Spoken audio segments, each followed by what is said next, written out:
Good, man. Okay, hi there, mate. Hi, how you doing? Not bad. So, what brings you here? Personally, just the sense of some action. People getting together, discussing the fact that there's a lot of problems within the world, and if we join together as a group, we can actually set some foundations into actually changing this. Yep. Well, this the way it is. I mean, things need to change, and from the bottom down. And I think the only way to do it is via people power. And it's kind of like I came down on Saturday. Was there again Sunday. Had to work on Monday. Yeah. I've been here since 4 o'clock last night. Haven't slept all night. It's been a brilliant buzz all last night, honestly, meeting people in the street, actually discussing things with them, having one-on-one conversations. It's a fantastic, I mean, it's been brilliant, it really has. So what's the beat of the crowd like from the sort of the public? What are they saying to you?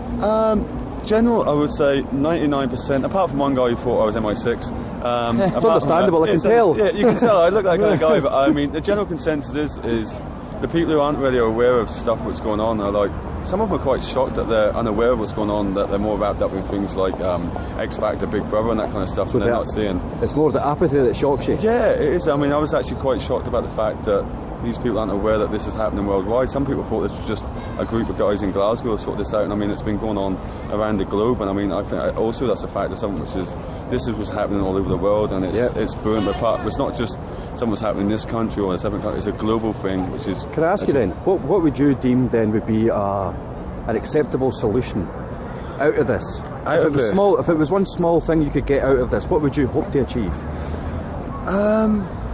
Even if it's just an individual thing. Individual thing, a better future for my children and my grandchildren. Okay. Would be an individual thing. Future, yeah, definitely a more prosperous future. Less red tape, less hate in the world, and just more free and caring for people and each other and that kind of stuff. Well, you know the Dalai Lama, he says the purpose of our life is to be happy. Yeah. You know, that's all I would totally agree with that. I mean, yeah. My own personal experience, I used to have my own company and that kind of stuff, and I was the way around. That didn't work out. The last couple of years I've been back down to square one, nothing, but I've met some fantastic people. Yep. And within myself, my inner happiness, not to sound too cheesy now, but my inner happiness is beyond any wealth and any happiness that I will ever get from coin in my pocket. Yeah, that's it. Money doesn't make you happy. Does it help? Money causes problems.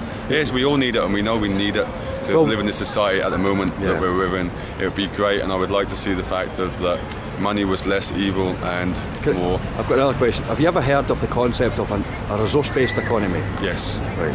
And I would think it would be fantastic.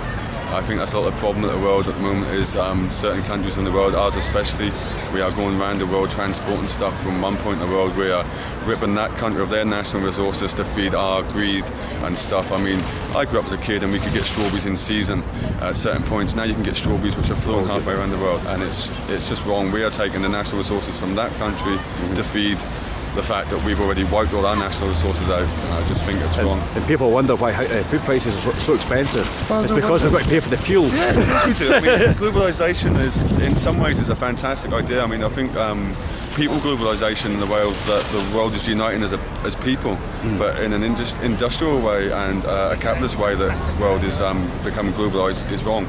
It's just another way of just expanding. It can only be, I suppose then the term globalised can only be classed as globalised if it takes everybody into account. Yeah, everybody, not just the people who are in charge and not just the people who are making millions. It has to be, you know, if you like, one fallen off one. I don't want to be a musketeer, but you know what I mean. I think it's just that we need to start caring about our neighbours more. We need to get back the sense of community within each individual area, and then the sense of a world community as well. We can all be individuals within one mass group. You know, if we're all the same, the world would be a boring place. I'm not going to say that we should all be the same, but as I said to the councillor over there, I said to him, you breathe air, you drink water, the same as me. Yep. You know, we're all human. Let's see if we can find some common ground. I quite agree with that statement, and I think that's what we need to do. I mean, for the future of mankind and for the planet itself, I mean, we need to find that, because if not, Mother Nature's going to wipe us out. Well, Mother Nature and the planet has been there a lot longer than man has, and she will find a way of wiping us out if we don't stop this greed and we don't live with the planet and make the most of what we've got. Perfect.